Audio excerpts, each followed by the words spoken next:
Vivian Vance's last interview made everyone cry so hard. Vivian Vance was born Vivian Roberta Jones on July 26, 1909 in a tiny country town called Cherryvale, Kansas. It was the kind of place where everybody knew each other and life moved nice and slow. Her mom and dad, Robert and Euphemia Jones, raised their big family with lots of rules and old-fashioned love. Vivian was one of 6 kids, so the house was always loud and crazy with brothers and sisters joking around. She learned super early how to speak up and be heard. When she was just 6, the whole family moved to Independence, Kansas, a bigger town that gave Vivian way more chances to try new things. At Independence High School, she took drama class for the first time. Her family had no idea that this little after-school activity would light a huge fire inside her and change her whole life forever. On stage, she finally felt like people really saw her and got her. She felt totally alive. Even though Vivian loved acting more and more, her mom hated the idea. Euphemia thought acting was a risky, no-good job for a girl and way too wild. She said no all the time, and it made home super tense and stressful. But Vivian was not the type to quit. She had this quiet, stubborn spark inside her that only grew bigger when people told her no. Her rebellion wasn't crazy, it was smart and on purpose. She even changed her last name to Vance just to show she was building her own life. She took little jobs here and there to chase her dream. At night, she would sneak out her bedroom window into the cool Kansas air to practice lines, go to auditions, or just dream big. Finally, she packed up and moved to Albuquerque, New Mexico, to become a real actress. In 1930, Vivian got her first real chance on stage at the Albuquerque Little Theater. It wasn't fancy, but it was hers, and it felt amazing. After that, things started rolling. He acted in local plays like This Thing Called Love and the Cradle Song. Everyone in the New Mexico theater world loved her acting. They saw the talent and hard work her mom never noticed. Directors and other actors thought she was special. In one of the nicest things ever, the theater people collected money to send her to New York City to study with the famous actress Eva Le Gallienne. That gift changed everything. Vivian jumped into the busy New York theater scene with tons of energy. She started on Broadway in 1932, dancing and singing in the chorus. It was tough and tiring, but it taught her how to own the stage. Little by little, she got bigger supporting roles and got really good at comedy and drama. In 1937, she was in the musical Hooray for What, her first big step out of the chorus. Then in 1941, she got her biggest early win starring in Cole Porter's Let's Face It as Nancy Collin. People loved her. She was funny, warm, and felt like your friend. In 1947, she moved to California when Hollywood was going crazy with movies. After years on stage, she started trying film. In 1950, she was in her first movie, The Secret Fury, playing Leah the Maid, a small part, but she was in. Right after, she was in The Blue Veil as a character named Alicia. Movies never became her biggest thing like stage and TV, but she still showed she could do it all. The real game changer was when she acted in the play The Voice of the Turtle.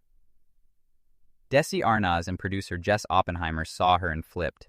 They knew she was perfect for Ethel Mertz on their new show I Love Lucy. Ethel was supposed to look older and plainer than Vivian really was, but Desi said no, she's the one, and he was 100% right. In 1951, I Love Lucy started on TV and everybody in America fell in love fast. Vivian played Ethel, loyal, hilarious, a little grumpy sometimes, and the best reactor ever. People adored her. And the show became one of the most famous sitcoms ever and ran for 7 super popular years. Even after the main show ended, Vivian kept playing Ethel sometimes. In 1954, she was Ethel again on Texac. From 1957 to 1960, she was on the Lucy Desi Comedy Hour, still bringing Ethel's funny warmth to millions.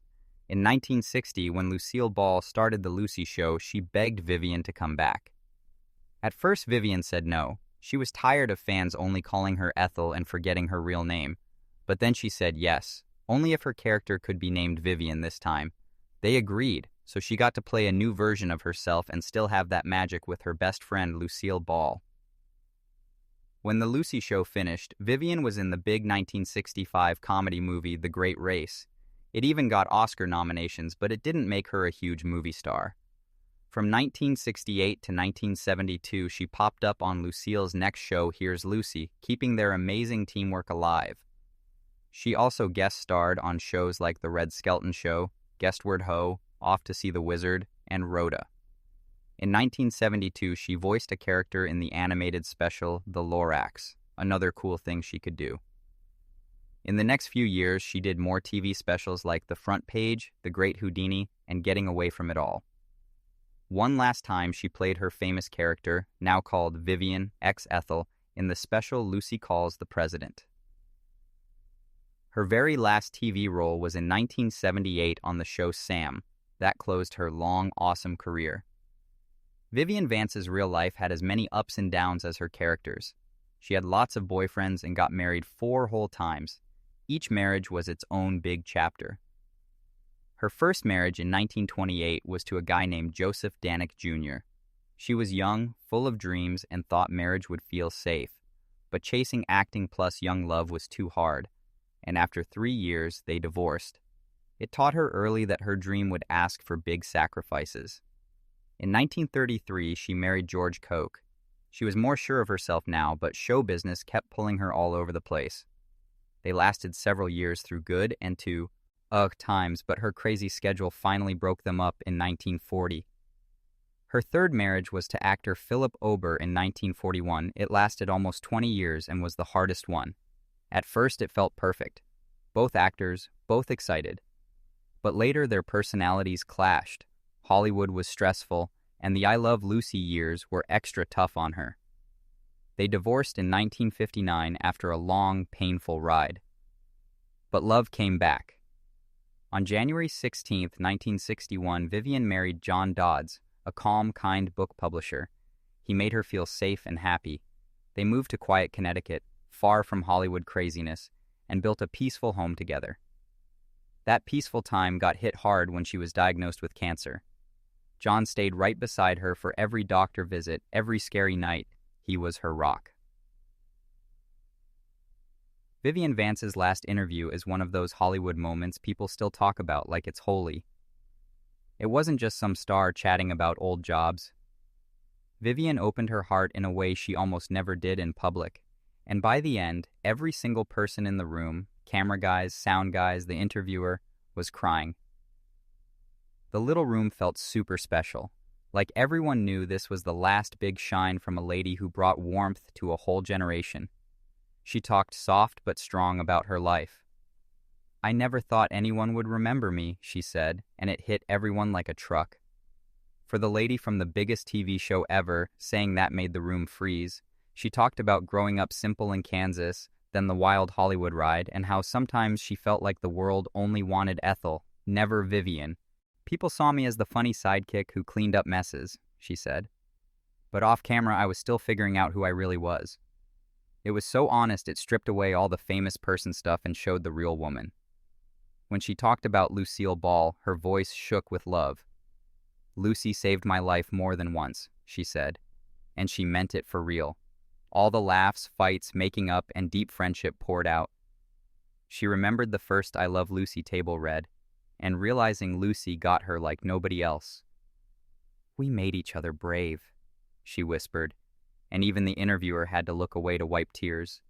But she didn't just look back. She talked straight about the secret fights, sickness, feeling bad about her looks, the loneliness when the cameras turned off. "People think laughing fixes everything," she said. "Sometimes laughing is the only way to keep going." She didn't want pity. She wanted the truth out there, raw and real, showing she lived on purpose with guts and love. Near the end, she was getting weaker, but she kept talking. "If I ever made someone feel less alone, then I did something good," she said. That simple line felt bigger than any fancy speech. Everyone there felt like she was giving one last gift, not to Hollywood, but to all the normal people who let her into their living rooms for years. When the cameras stopped, nobody had dry eyes. Even the tough crew guys were wiping their faces. The interviewer just held her hand and said thank you. Vivian had shown her whole soul, gentle, open, and brave, and it covered the room like a warm hug. That interview wasn't only goodbye.